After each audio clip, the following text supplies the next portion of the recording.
Saudações, leitores e seguidores do Instituto Liberal. Eu sou o Lucas Berlanza e esse é mais um IL Flash. Aquele momento da semana em que a gente elenca os 7 artigos que mais impactaram, que mais fizeram sucesso no nosso site oficial e nas nossas redes sociais.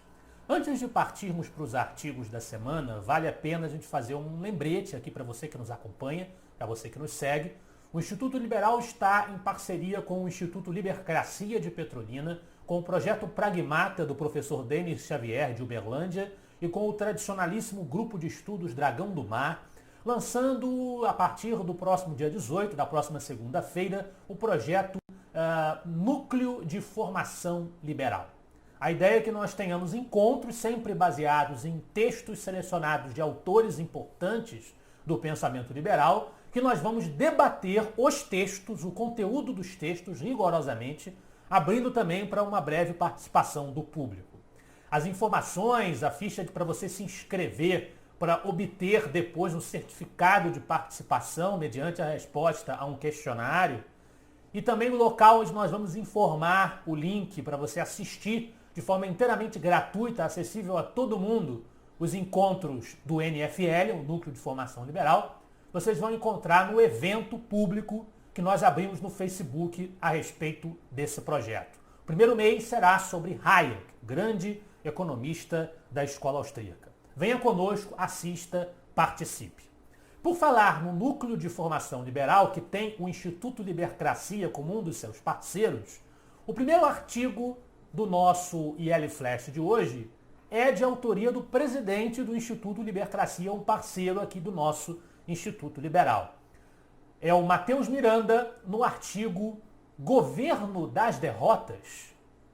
O artigo do presidente do Instituto Libercracia analisa a quantidade de derrotas que o governo Bolsonaro obteve no parlamento. Na concepção do Matheus, através da leitura que ele faz dos fatos que se deram desde a posse do atual presidente da República no Brasil, o presidente começou sabotando a própria reforma previdenciária em favor de grupos corporativistas, para manter privilégios de certos grupos, principalmente ligados às forças de segurança, que sempre perfizeram a base eleitoral do deputado Jair Bolsonaro.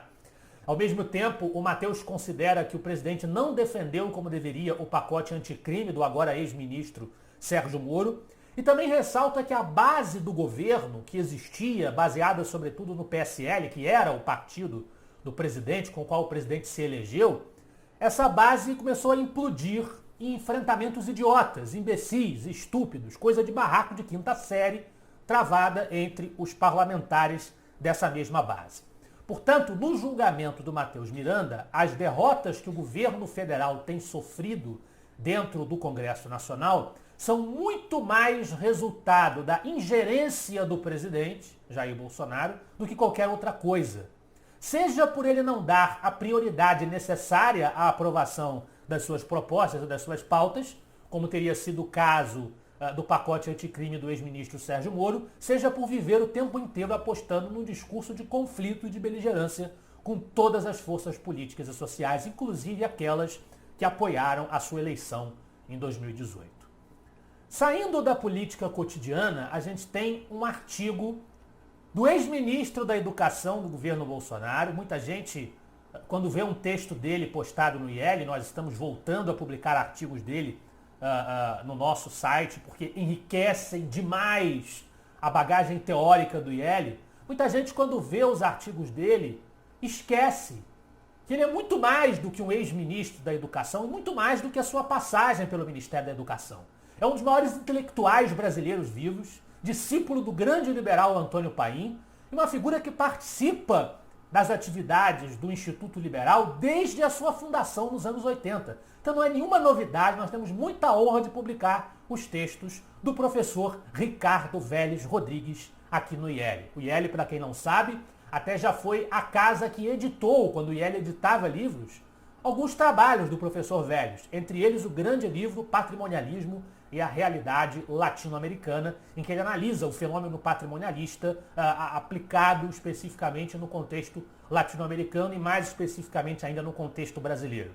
Nós temos nos dedicado nos últimos tempos, nas últimas semanas, a trazer artigos da lavra do professor Vélez para o conhecimento do público do Instituto Liberal. Quem tem acompanhado tem visto, mas é a primeira vez que um texto do professor Vélez entra na lista do IL Flash e nós ficamos muito felizes com isso. É uma homenagem a ninguém menos que Joaquim Nabuco. No texto Pensadores Brasileiros, Joaquim Nabuco, 1849 a 1910. O texto traz uma biografia acompanhada de uma análise bibliográfica e uma análise filosófica do pensamento social e político do grande liberal de Pernambuco, o grande liberal Joaquim Nabuco, que teve um enorme papel na emancipação dos escravos. Foi o grande líder abolicionista, atuou intrepidamente para que a Lei Áurea fosse aprovada em 1888, sob a presidência do Conselho de Ministros de um adversário político que era o Saquarema, um conservador do Partido Conservador Monarquista, João Alfredo, né, que também era abolicionista. Então, apesar da rivalidade política entre os dois em Pernambuco, Joaquim Nabuco apoiou a Lei Áurea, chancelada por um governo Saquarema, um governo do partido rival ao Partido Luzia, Partido Liberal, como era conhecido, o Partido Liberal do Nabuco. É uma figura excelente para nós lembrarmos, para nós recordarmos, para nós homenagearmos nesta semana, que é a semana do 13 de maio, a semana em que nós celebramos essa grande data pátria, que é a data da emancipação dos escravos. A data em que, pela lei brasileira, todos aqueles seres humanos viventes no nosso território nacional passam a ser considerados, pelo menos sob a égide da lei, sob a égide legal e constitucional, cidadãos livres. Se Nabuco é um herói nacional, o autor do próximo artigo tenta defender, do seu ponto de vista, uma lista daqueles que não seriam heróis nacionais, estariam tentando posar de heróis nacionais. É um texto do Juliano Oliveira, A Disfarçatez dos Políticos, Nossos Heróis em Tempos de Pandemia. O autor, como vocês têm observado nas últimas semanas nos textos que ele vem publicado, é um crítico das medidas dos governos estaduais e das prefeituras que eles têm tomado de restrição à liberdade de ir e vir, enfim, e a outras atividades, sobretudo econômicas, como medidas de contenção ao contágio da pandemia do coronavírus. Para ele, essas medidas são erradas, ele não concorda com essas medidas porque também as enxerga como antitéticas ao pensamento libertário, principalmente, porque o Juliano Oliveira é um libertário, ele está o tempo todo citando o Rothbard para defender os seus pontos de vista, mais do que propriamente o liberalismo clássico. E ele diz aqui que os políticos estão, como ele vem dizendo, prejudicando a economia e, portanto, prejudicando a vida de muita gente, não devem ser considerados heróis por isso. De volta novamente à teoria, nós temos um artigo do Roberto Rachevsky, A Prova de que Responsabilidade Pressupõe Liberdade. Ele aqui trabalha com as ideias de Roger Scruton, que foi um conservador falecido recentemente, que também tinha uma grande simpatia pelo liberalismo, principalmente o liberalismo hayekiano. Pelo menos ele reconheceu essa simpatia depois de um certo período em que ele foi mais reticente em relação às ideias livre-mercadistas, às ideias de economia de livre mercado. E também a grande liberal radical Ayn Rand, a fundadora da filosofia objetivista, sendo o próprio Rachevsky um notório objetivista, para lembrar um vaticínio que ambos, apesar das suas diferenças de pensamento, suas diferenças ideológicas, fizeram relativamente a testemunha que eles tiveram, testemunharam ambos os fatos de 1968, quando nós tivemos as revoltas estudantis na França, revoltas caóticas e juvenis nas ruas de Paris e também nas universidades americanas. Foi um exemplo que se espalhou pelo mundo inteiro, contagiando as juventudes e as esquerdas por muito tempo, deixando um estrago muito grande na mentalidade geral, na cultura política global. E ele, através das percepções de Ayn Rand e de Roger Scruton dos fatos de maio de 68, dos fatos da revolta juvenil de 68, relata e ilustra que jovens estudantes acabaram aliciados por intelectuais, professores e políticos para seguirem e disseminarem o que ele chama de uma pauta nihilista e pós-moderna que não apresentava nada que prestasse para contribuir com uma vida melhor para a espécie humana, uma vida em que todos nós, os cidadãos, os indivíduos, tivessem consciência das suas responsabilidades, consciência de que é fácil destruir as coisas de uma hora para outra, mas construir é que é difícil. E é essa crítica que ele faz no seu artigo. Quem também não contribui para a solidez das instituições, para a sanidade da economia, a sanidade que o liberalismo e o capitalismo de livre mercado podem proporcionar, na opinião do nosso articulista seguinte, o Carlos Júnior, Carlos Júnior, que sempre está escrevendo aí no nosso site, são dois relatores da ONU que fizeram críticas à gestão brasileira da pandemia do coronavírus. É o artigo Pitacos da ONU sobre o Brasil e a face antiliberal do globalismo. O Carlos Júnior também vem se notabilizando nos seus textos por fazer críticas ao comportamento, que ele chama de globalista, de instituições e fóruns supranacionais que tentam interferir na dinâmica de comportamento de governos e de realidades nacionais, o que seria, na concepção dele, de muitos autores liberais e conservadores e ativistas liberais e conservadores da contemporaneidade, uma atitude autoritária e antiliberal. Para ele, o caso desses relatores da ONU é um exemplo. O que aconteceu?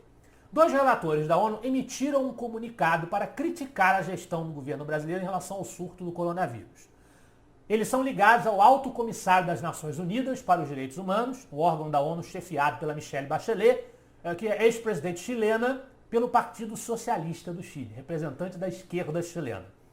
O documento não se limita a criticar a maneira como o presidente da República ou o governo tem lidado com a pandemia do coronavírus no Brasil, mas faz críticas também à política econômica do governo Bolsonaro e também à política econômica do ex-presidente Michel Temer, justamente por serem políticas que enfatizam o teto de gastos, a austeridade econômica. Essa era a linha do Temer, é a linha do ministro da Economia, Paulo Guedes. É isso que a ONU está criticando, está dizendo que não deveria ser seguido, que a gente tem que gastar a rodo, né, por conta da pandemia e esquecer a responsabilidade fiscal, austeridade fiscal, etc, etc. Ambos os governos, na época do Temer, vale lembrar, a gente não tinha pandemia nenhuma acontecendo, né? Ambos os governos teriam feito o absurdo de recorrer às políticas de austeridade fiscal e limitar os gastos públicos, né? Que coisa criminosa, né? A gente tem que gastar, o Estado tem que gastar a rodo. É um tipo de pensamento antiliberal do ponto de vista econômico que o Carlos Júnior critica como sendo uma intromissão globalista indesejável. Na liderança, os dois primeiros artigos da lista, tratando mais ou menos do mesmo assunto, nós temos o João César de Mello. Um deles, querem culpar a população pelo fracasso da quarentena, e o outro, entenda por que a quarentena pode se tornar uma arma comunista. São mais artigos dele repetindo os argumentos que ele já vem trazendo, criticando os que defendem a quarentena, ou medidas mais radicais de distanciamento social. Não preciso repetir os argumentos aqui, porque já foram falados várias vezes, já entraram no IL Flash várias vezes, com a diferença de que no artigo que lidera, o que está em primeiro lugar, o autor relaciona que países cristãos, democráticos e capitalistas aceitaram a sugestão da OMS de que a epidemia deveria ser combatida com o modelo que estava sendo adotado pela China ditatorial comunista, porque, na interpretação dele, depois de décadas de aparelhamento, a imprensa europeia, que é dominada também pela esquerda, culturalmente, prioriza sempre os seus interesses ideológicos e apresentou a China como exemplo de combate à doença. E nisso nós concordamos, está na hora de parar de apontar a China como heroína, quando na verdade ela é muito mais adequada ao papel de vilã. Esse foi o nosso IL Fest de hoje, eu espero que vocês gostem dos artigos, semana que vem estaremos de volta. Afinal de contas, para nós, você é a parte mais importante da sociedade. Até a próxima.